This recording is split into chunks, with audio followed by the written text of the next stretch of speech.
Well, in A Course in Miracles, Jesus said, you're not to be without limitations. It's just that you're not to be limited by them.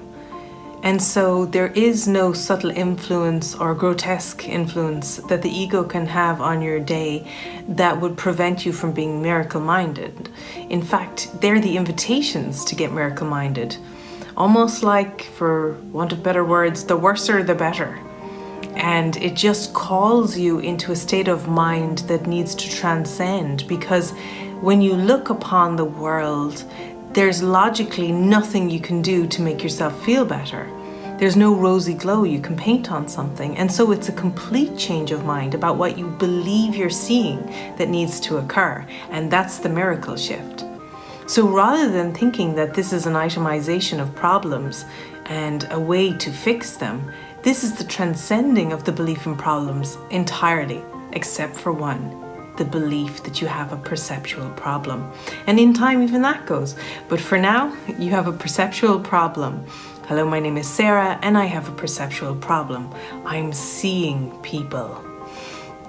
So, it's not very hard to come into a miracle mindset when you agree with the basic principles of A Course in Miracles. And that is, one, you're hallucinating and seeing a world and multiple bodies and people and activities and things going on.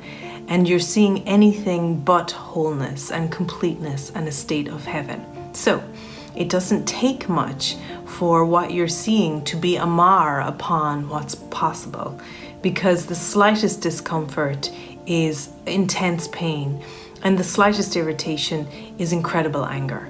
And so you're being invited, once you become aware of any discomfort in the mind, any potential problem outside you, you're invited to step back and address it in the one place you have power and can take responsibility for it. And that's in your mind.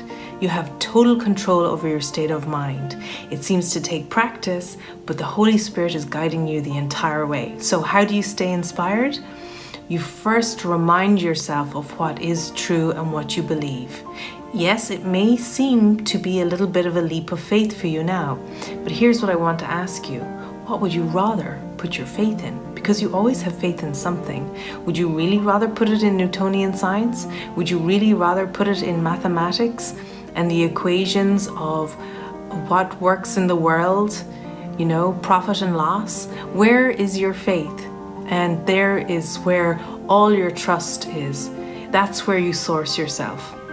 So you're very slowly withdrawing it from the ego thought systems, beliefs in reciprocity, you do this to me, I'll do that to you, ideas of goodwill, even ideas of being a good person and therefore you're taken care of by God. Whatever it is, I have a good family so they'll take care of me, I have a good spouse so they'll take care of me. Whatever it is, a good country, a good government, you can't be dependent on that as your source, or you'll never transcend this belief in limitation. And so the temptation to believe that there's potentially a sacrifice in letting go of that sourcing is what first needs to be questioned for you to restore yourself to that miracle mindset. But the simplest way to do that is to get still and remove yourself from the focus on the problem and instead witness to what's true. All you need to do is pause for a moment, step back, join with the Holy Spirit and say, okay, I don't understand what I'm looking upon. But what I am aware of is that I don't like how I feel. And once you come in there and you focus on this, I feel limited, I feel constricted, I feel like I need to people please, I feel like I have to behave a certain way, I feel I have to be good, I have to earn money, I have to. And I just feel squashed. I feel limited by this life that I'm living. So you have to first just raise up all that's heavy on your heart before you can come into a miracle mindset. And then the miracle, which is simply vision of the Spirit, bringing to your awareness all that is true and is given and is for you, can come in. But not until you unclog that clogged artery full of debris that is blocking this divine flow of oxygenated supply to you, miracle-mindedness.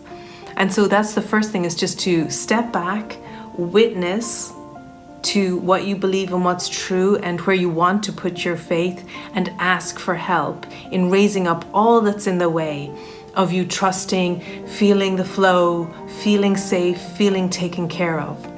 And what you're going to find is a list of false responsibilities. False responsibilities. Places where you believe it's up to you personally. Whether it's that, well, if I don't get a good enough income, I won't pay the rent. If I don't do this, this won't happen. If I'm not nice to her, she won't like me back. And nobody will love me. Whatever it is, you have to see all of the places where you have attributed this false responsibility to yourself that is limiting your awareness of being truly loved, innocent, and taken care of.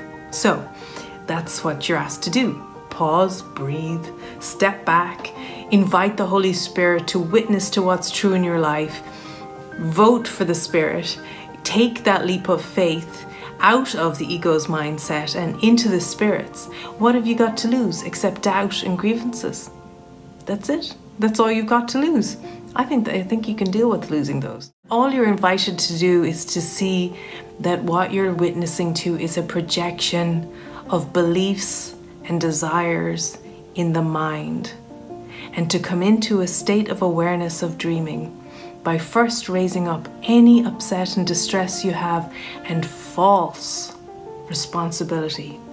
For it is this belief in this personal sense of responsibility for things of the world, for your body, for your home, for your relationships, that is weighing you down and preventing you from being in a miracle mindset, which is an awareness that you're witnessing to things playing out on the screen.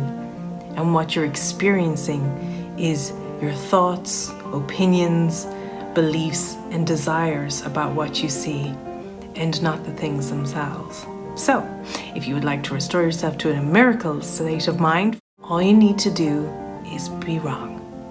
Be completely and utterly mistaken that you know what the problem is and that there is a solution to it. For there is only one problem and one solution. And the problem is perception, and the solution is the miracle. The solution is the answer is given by the Holy Spirit. It can seem very particular in a moment, but in general, it's a shift of perception. And you can't have that when you are certain that 1 and 1 make 2. When you're hanging on to, I at least did that much right. I at least added the 1 and 1 making 2. I at least did my job well this week.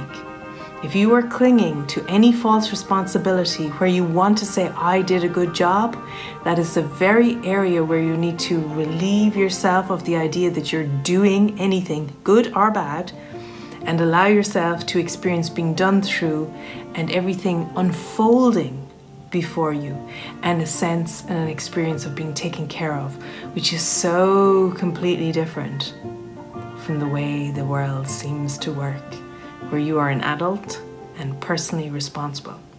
So, in short, it is the belief in personal responsibility that is limiting your experience and access to awareness of the miracles that are all around you.